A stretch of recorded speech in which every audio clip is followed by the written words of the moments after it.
Assalamualaikum warahmatullahi wabarakatuh. Halo, apa kabar semuanya? Yuk kita belajar IPA tentang dampak dan penanggulangan pencemaran air. Nah, ini kita akan belajar kalau sebelumnya kita belajar apa itu pencemaran air, sekarang kita mempelajari dampak dan penanggulangannya. Apa aja sih dampak pencemaran air? Dampaknya itu bisa satu, itu penurunan kualitas lingkungan. Pembangunan itu adalah pembuangan limbah organik misal dari sisa-sisa metabolisme hewan atau manusia atau misal kotoran hewan kayak gitu kan dibuang ke sungai atau mungkin pemupukan dengan organik itu bagus, tapi kalau airnya itu terbawa arus ke sungai menyebabkan mikroorganismenya itu meningkat sehingga tanaman air itu menjadi subur. Sehingga kalau subur ini kayak ini enceng gondoknya semakin banyak dan akan menutupi permukaan air dari cahaya matahari. Kalau tertutup cahaya matahari, otomatis bawah airnya itu tidak akan jernih. Kemudian enceng gondok itu akan mencuri oksigen dalam air sehingga ikan itu yang ada di bawahnya akan mati. Yang selanjutnya adalah gangguan kesehatan. Gangguan kesehatan itu banyak. Kemarin ada diare, ada disentri, ada hepatitis A, ada hepatitis B, ada pneumonia dan sebagainya.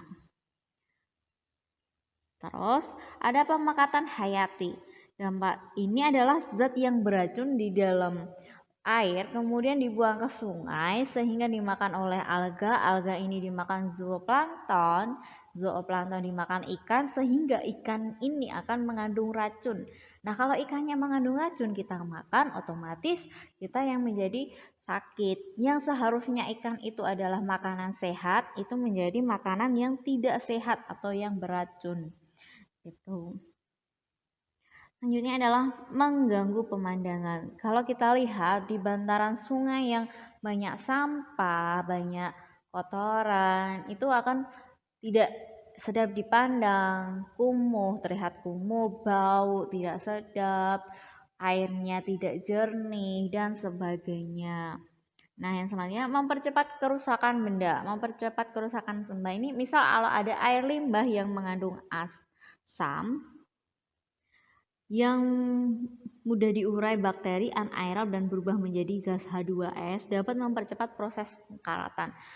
Nih ya, misal kalau kita itu naruh barang di dekat sungai, ternyata sungai itu udah tercemar sama limbah asam yang bisa itu mengurai anaerob, bakteri anaerob itu menjadi gas H2S. Gas ini kalau sudah tersentuh sama dengan besi ini akan mudah berkarat atau mudah keropos. Nah, bagaimana cara penanggulangan pencemaran air? Kalau tadi kan kita mempelajari dampaknya, gimana kita menanggulanginya? Nah, banyak cara ini. Ada 3 cara. Yang satu, kolam stabilitas. Ya, ini misal semua perusahaan itu harus mempunyai kolam stabilitas. Kolam stabilitas itu apa? Untuk menetralisir zat-zat tercemar sebelum air limbah dibuang ke sungai. Nah, macam-macam kolam stabilitas itu ada beberapa. Satu, kolam stabilitas anaerob. Yang kedua, kolam stabilitas faktualitatif dengan bahan organik pekat. Kalau yang ketiga adalah kolam maturase dengan pemusnahan mikroorganisme patogen. Nah, mikroorganisme patogen ini yang bisa menyebabkan kita mudah sakit kalau tidak diurai. Nah, selanjutnya adalah IPAL atau instalasi pengolahan air limbah. IPAL itu apa sih? Pengolahan limbah itu dengan menggunakan alat-alat khusus. Biasanya alat-alat yang itu ada alatnya sendiri untuk mengolahnya, ada prosesnya, udah lengkap lah. Kemudian tahapan pengolahan limbah IPAL itu ada 3 ya. Pertama adalah primary treatment atau pengolahan pertama, yang kedua secondary treatment, pengolahan yang kedua, yang ketiga adalah tertiary treatment atau pengolahan lanjutan. Nah, pengolahan yang pertama itu misal air limbahnya diolah. Pertama air limbah diterima, ditampung. Kemudian bahannya diendapkan, ya mungkin masih ada bahan-bahan kasar diendapkan. Kemudian yang kedua adalah proses pengolahannya. Pengolahan limbah itu kayak seperti pemusnahan mikroorganisme. Yang ketiga adalah penjernihan. Setelah itu lanjutannya adalah dibuang ke sungai atau digunakan untuk menyiram tanaman kayak gitu. Selanjutnya adalah pengolahan ekskreta. Ekskreta ini adalah human ekskreta adalah bahan buangan yang dikeluarkan dari tubuh manusia berupa tinja atau feses dan urin.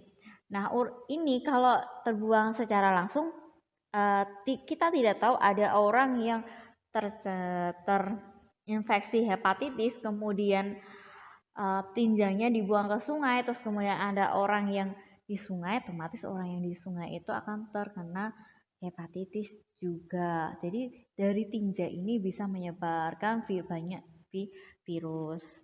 Kemudian ekskreta ini mengandung banyak bakteri patogen mengakibatkan penyakit ya. Dan terakhir ada pengolahan dengan timbunan kemudian diolah oleh tempat pengolahan lanjutan. Gitu. Nah, bagaimana sih cara meminimalisir sampah hasil limbah? Yang pertama itu ada recycle atau pendaur ulang. Untuk sampah yang dapat terurai dan menjadi kompos dengan pemeliharaan cacing tanah. Misal sayur-sayuran, daun-daun ini adalah masih sampah yang bisa diolah menjadi bahan organik atau kompos gitu. Kemudian reuse atau penggunaan ulang. Jadi misal bahan-bahan yang masih bisa digunakan, misal plastik itu kan masih bisa digunakan 2 kali atau 3 kali dan seterusnya. Kemudian kita botol kaca itu kita bisa digunakan untuk mengisi berkali-kali.